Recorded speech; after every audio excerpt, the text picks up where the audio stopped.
ስሜ አሻግሬ ጌታሁን እባላለሁ። የሰቆጣ ከተማ ግብርና ጽሕፈት ቤት የአትክልትና ፍራፍሬ ልማት ባለሙያ ነኝ። እንዲሁም የስርዓተ ምግብ ፎካል ፐርሰን ነኝ።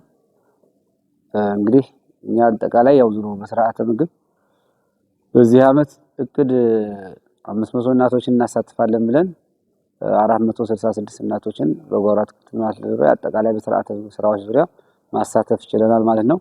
ይህም እንግዲህ በመሬት መጠን እቅድ 4 ሄክታር ይዘን ክንውን 3.34 ሄክታር መፈጸም የቻለበት ሁኔታ ነው ያለው። አጠቃላይ እንግዲህ ይሄን የስርዓተ ምግብ እንግዲህ ፊት ከነበረው አሁን ላይ ከአመታት አመት የተወሰነ ግንዛቤ ማስጨበጥ ስራ ብዙ ለውጦች እንዳሉ የሚያሳይ ነው።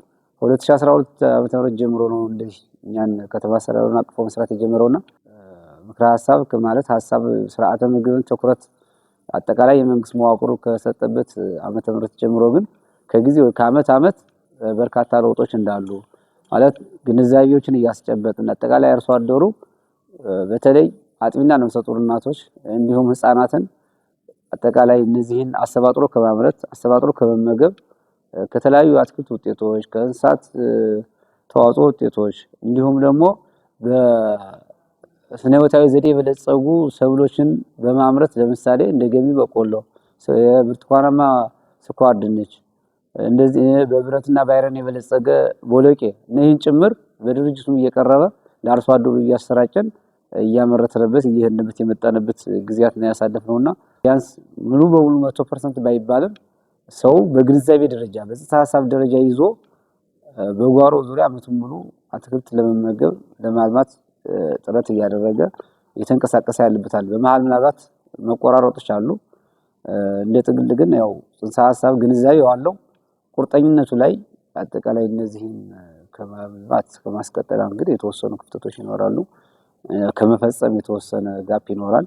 እሱን እንግዲህ እየተከታተልን ለዛም ነው ዛሬ እንግዲህ ለእናቶች የስርዓተ ምግብ የንድፈ ሐሳብና የተግባር ስልጠና መስጠት ያስፈልገና የተመጣጠነ የተሰባጠረ ምግብ እንዴት እንደሚሰራ ምንድናቸው እነማን ናቸው ስድስቱ የምግብ ምድቦችን ከየት ሰብሎች ነው የምናገኘው ምንድናቸው ምንጮቻቸው ከነዛ ምንድነው የምናገኘው የሚለውን አጠቃላይ እነዚህ የትኛው ነው ኃይልና ሙቀት ሰጪ እነዚህ የምንላቸው የትኞቹ ነው የትኛው ነው ገንቢ የሚባለው አጠቃላይ ቅባት ምንጮች የቅባት ሶርሶቹ የትኞቹ ናቸው የአልሚና የማዕድናት መገኛዎች እነማን ናቸው የሚለውን ጥቅል ለእናቶች አጠቃላይ ተግባር ስልጠናዎችን እንዴት እንደሆነ እያንዳንዱ ምግብ እናቶች ለልጆች የሚሆን አጠቃላይ ኖርማል ባንድ ቤተሰብ የስርዓተ ምግብን ለማሻሻል የተግባር ስልጠና የምንሰጥበት ደረጃ ላይ ተዘጋጅተን የመጣን ነው። እናቶች ይሄ ስብጥር የስርዓተ ምግብ ስብጥሩ ገብቷቸው እየተጠቀሙ ነው ወይ ከሚለው ጥያቄ ጋር ምናልባት እኛ እንደ ከተማ አስተዳደር ሁለት የገጠር ቀበሌ ሁለት ደግሞ የከተማ ቀበሌ ነው ያለን። የከተማው የተሻለ ግንዛቤ አለው ከገጠሩ ጋር እኩል አይሆን ከገጠር ካሉት ቀበሌዎቻችን ጋር እኩል ሊሆን አይችልም።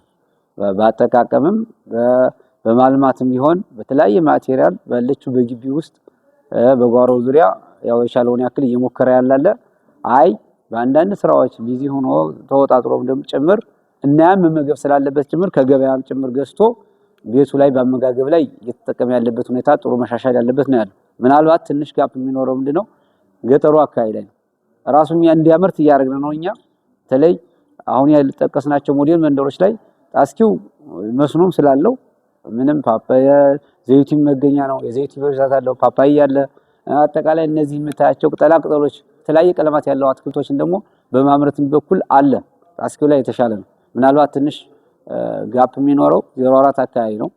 አባይ ዮሐንስ ላይ የተወሰነ አትክልቶችን ያመርታል ግን ፍራፍሬዎች ላይ ግን ብዙም የተለመደ አይደለም። አሁን ላይ እኛ ፓፓያ እየሰጠን አቮካዶ እየሰጠን እንዲያለማ እያደረግን ነው። ከመጠቀም አንግል ገና ነው። ማምረቱን ግን የተሰባጠረ እንዲያመርት ግን እየሄድንበት ነው። አሁን ደግሞ እንግዲህ ምርት መስጠትም እየጀመሩ ስለሆነ ፓፓያዎቹ አሁን ላይ አሰባጥሮ መመገብን ደግሞ ከዚህ በኋላ ልምምድ የሚያደርጉበት መንገድ እንዳለ ነው። ከተማ ግብርና ጽሕፈት ቤት ኃላፊ ነኝ። ዛሬ ያካሄደ ያለ ነው በሰቆጣ ዲክላሬሽን በጀት ሁለት ሞዴል መንደሮች አለን። እነዚህ ሁለት ሞዴል መንደሮች ላይ 60 እናቶች አሉን አጥቢና ነፍሰ ጡር።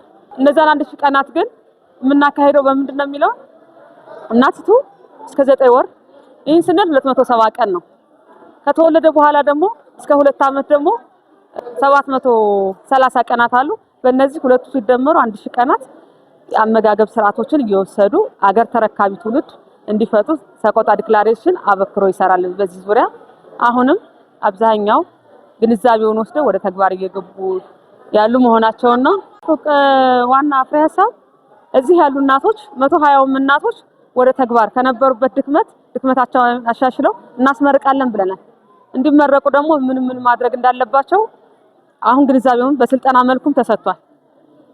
ከዛሬ ቀን ጀምሮ ቀን ቆርጠን ሰተናል። በዚህ ቀን ጨርሰው የተሻለ ስራን ከዚህ ስልጠና ብዙ ሀሳብ ተሰጥቷልና ሀሳቡን ጠቅለል አድርገው የተሻለ ስራ ሰርተው ይገኛሉ ብለን ተስፋ እናደርጋለን።